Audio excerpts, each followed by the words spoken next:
নমস্কাৰ এই মুহূৰ্তত আহি পৰিছে সন্ধিয়াৰ কেইবাটাও গুৰুত্বপূৰ্ণ খবৰ। আজি হৈছে 6 ছেপ্টেম্বৰ। শিক্ষাৰ্থীৰ বাবে এটা ভাল খবৰ দিলে অসমৰ মুখ্যমন্ত্ৰী ডক্টৰ হিমন্ত বিশ্ব শৰ্মাই। যদি আপোনাৰ ঋণৰ প্ৰয়োজন হৈছে তেনে ক্ষেত্ৰত আপুনি ঋণ ল'ব পাৰিব। লগতে আত্মহত্যা মহিলাৰ বাবে এটা ভাল খবৰ। PM কিষাণৰ প্ৰত্যেকজন হিতাধিকাৰীৰ একাউণ্টত চৰকাৰে সোমাই দিব 8,000 কোটি টকা। লগতে অৰুণোদয় আঁচনি নতুনকৈ আবেদন হ'ব আৰু অৰুণোদয় আবেদন কৰাৰ সময়ত কি নথিপত্ৰ লাগিব সম্পূৰ্ণকৈ জানিব পাৰিব অসমৰ মুখ্যমন্ত্ৰী ডক্টৰ হিমন্ত বিশ্ব শৰ্মাই মন্তব্য কৰিছে। লগতে কেইবাটাও ৰাজনৈতিক খবৰৰ লগতে অৰাজনৈতিক খবৰ যুগুত কৰা হৈছে আজিৰ দিনটোত। গোটেই অসম তথা ভাৰতৰ বিভিন্ন প্ৰান্তৰ পৰা যুগুত হৈছে কেইবাটাও ডাঙৰ খবৰ। এনেবোৰ খবৰ নিতেও পাই থাকিবলৈ চেনেলটি ছাবস্ক্ৰাইব কৰি ভিডিঅ'টো এটা লাইক কৰিবলৈ নাপাহৰিব। আজিৰ আমাৰ প্ৰথমটো খুবেই গুৰুত্বপূৰ্ণ খবৰ হৈছে অসমবাসীৰ বাবে এটা ডাঙৰ খবৰ। লাখ লাখ শিক্ষাৰ্থীৰ বাবে এটা ভাল খবৰ। আৰম্ভ হ'ল অভিনন্দন শিক্ষা আঁচনি 2.0। 2 লাখ টকা পৰ্যন্ত লাভ কৰিব ঋণ। কিদৰে কৰিব আবেদন সম্পূৰ্ণকৈ জানি লওক। অসমৰ মুখ্যমন্ত্ৰী ডক্টৰ হিমন্ত বিশ্ব শৰ্মাই এটা ডাঙৰ মন্তব্য কৰিছে। লগতে নতুন পৰ্টেল মুকলি কৰা হৈছে। আবেদন কৰাৰ সময়ত কি নথিপত্ৰ লাগিব, কেনেকুৱাকৈ আবেদন কৰিব সম্পূৰ্ণ প্ৰক্ৰিয়াটো জানিব পাৰিব। ৰাজ্যৰ লাখ লাখ শিক্ষাৰ্থীৰ বাবে এটা ভাল খবৰ। আজিৰ পৰাই আৰম্ভ হ'ল অভিনন্দন শিক্ষা আঁচনি 2.0। 2 লাখ টকা পৰ্যন্ত ঋণ লাভ কৰিব এই আঁচনিৰ অধীনত। সৰ্বোচ্চ 50,000 টকালৈকে লাভ কৰিব ছাবচিডি। দৰিদ্ৰ আৰু অৰ্থনীতিবিদ দুৰ্বল শিক্ষাৰ্থীয়ে লাভ কৰিব এই আঁচনিৰ সুবিধা। কোনে কোনে লাভ কৰিব এই আঁচনিৰ সুবিধা সম্পূৰ্ণকৈ জানি লওক। শিক্ষাৰ্থীসকল ৰাজ্যৰ স্থায়ী বাসিন্দা হ'ব লাগিব। উচ্চ শিক্ষা বা ৰাজ্যৰ বাহিৰত অধ্যয়নৰ বাবে লাভ কৰিব এই ধনৰাশি। এগৰাকী শিক্ষাৰ্থীয়ে এবাৰহে লাভ কৰিব এই আঁচনিৰ সুবিধা।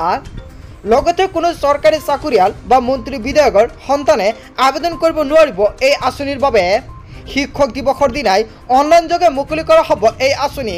যদি আপোনাৰ ঋণৰ প্ৰয়োজন হৈছে তেনে ক্ষেত্ৰত এতিয়া আপুনি আবেদন কৰক। অভিনন্দন শিক্ষা আঁচনি ছাবচিডি আঁচনিৰ অধীনত মুকলি কৰা হ'ব এই ধনৰাশি। প্ৰত্যেকজন ছাত্ৰী ছাত্ৰীৰ বাবে এটা ভাল খবৰ। ছাত্ৰ ছাত্ৰীয়ে যদি ভাবিছে আপুনি ঋণ ল'ব তেনে ক্ষেত্ৰত ল'ব পাৰিব। তাৰপিছত অসমবাসী ৰাইজক জনাইছো আমাৰ পৰৱৰ্তীটো খুবেই গুৰুত্বপূৰ্ণ খবৰ। লগতে ডাঙৰ খবৰ, সন্দেহযুক্ত নাগৰিকৰ বিৰুদ্ধে ৰাজ্যত চলিব অভিযান। অসমৰ মুখ্যমন্ত্ৰী ডক্টৰ হিমন্ত বিশ্ব শৰ্মাৰ হুংকাৰ। ৰাজ্যত মাটি কিনা বেচাক লৈ শীঘ্ৰেই আহিব নতুন আইন। প্ৰতিজন সন্দেহযুক্ত নাগৰিকক উচ্ছেদ কৰিব প্ৰশাসনে। সন্দেহযুক্ত নাগৰিকক উচ্ছেদ কৰাৰ কথা ঘোষণা কৰিছে অসমৰ মুখ্যমন্ত্ৰী ডক্টৰ হিমন্ত বিশ্ব শৰ্মাই। ৰাজ্যত এজনো সন্দেহযুক্ত নাগৰিক থাকিব নোৱাৰিব। সন্দেহযুক্ত নাগৰিকৰ বিৰুদ্ধে বিধায়ক লগতে জিলা আয়ুক্তক কঠোৰ হোৱাৰ আহ্বান জনাইছে। চৌদিয়াত ঘোষণা কৰিছে অসমৰ মুখ্যমন্ত্ৰী ডক্টৰ হিমন্ত বিশ্ব শৰ্মা। ৰাজ্যত মাটি কিনা বেচাক লৈ এখন নতুন আইন আনিব বুলি অসমৰ মুখ্যমন্ত্ৰী ডক্টৰ হিমন্ত বিশ্ব শৰ্মাই সংবাদমেলযোগে এখন ডাঙৰ মন্তব্য কৰিছে। তাৰপিছত অসমবাসী ৰাইজক জনাইছো আমাৰ পৰৱৰ্তীটো খুবেই গুৰুত্বপূৰ্ণ খবৰ। লগতে ডাঙৰ খবৰ, আলোকিত হ'ল চৌদিয়াৰ ভূপেন হাজৰিকা সেতু।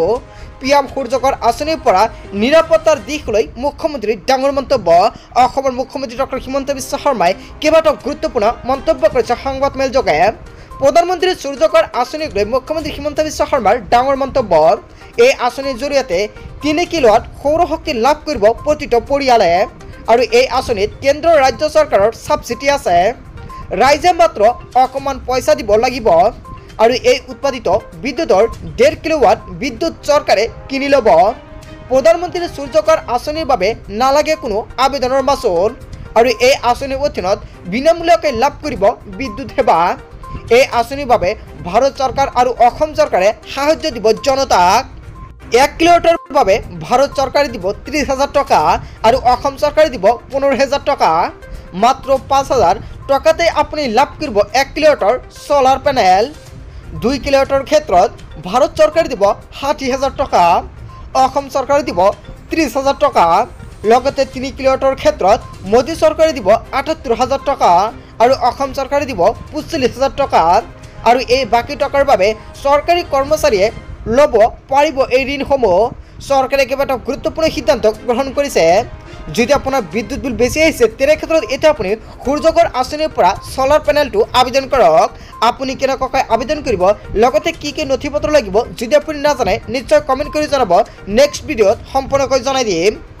তাৰপিছত অসমবাসী ৰাইজক জনাইছো আমাৰ পৰৱৰ্তীটো খুবেই গুৰুত্বপূৰ্ণ খবৰ। লগতে ডাঙৰ খবৰ, মুখ্যমন্ত্ৰী ডক্টৰ হিমন্ত বিশ্ব শৰ্মাৰ 16টাকৈ বৃহৎ ঘোষণা। ৰেচন কাৰ্ড নোপোৱা লাখ লাখ লোকৰ বাবে আহি গ'ল এটা ভাল খবৰ। ৰেচন কাৰ্ড নোপোৱাকৈ কোনো দৰিদ্ৰ পৰিয়াল নাথাকিব অসমত।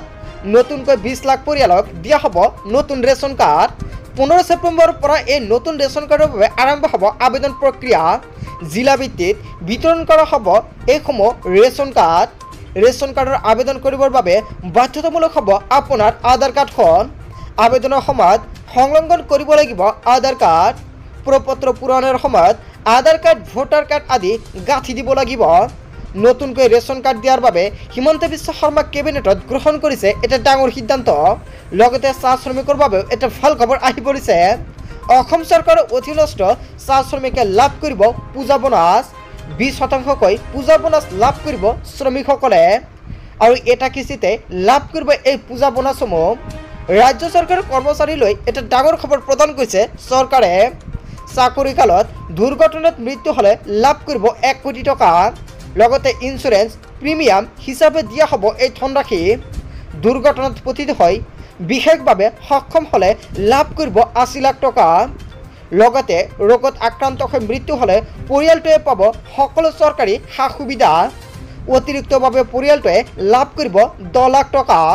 মুখ্যমন্ত্ৰী ডক্টৰ হিমন্ত বিশ্ব শৰ্মাই কেবিনেট বৈঠকত কেইবাটাও গুৰুত্বপূৰ্ণ পন্থা হাতত লৈছে।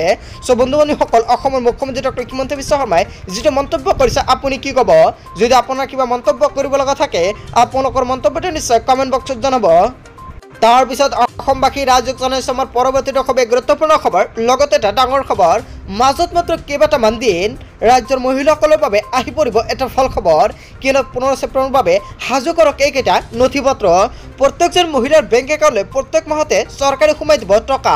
অসমৰ মুখ্যমন্ত্ৰী ডক্টৰ হিমন্ত বিশ্ব শৰ্মাৰ প্ৰতিশ্ৰুতি। যদি আপোনাৰ ৰেচন কাৰ্ড আছে তেনে ক্ষেত্ৰত আপুনি লাভ কৰিব পাৰিব চৰকাৰৰ এই সুবিধাসমূহ। ৰাজ্যৰ মহিলাসকলৰ বাবে এটা ভাল খবৰ আহি পৰিছে।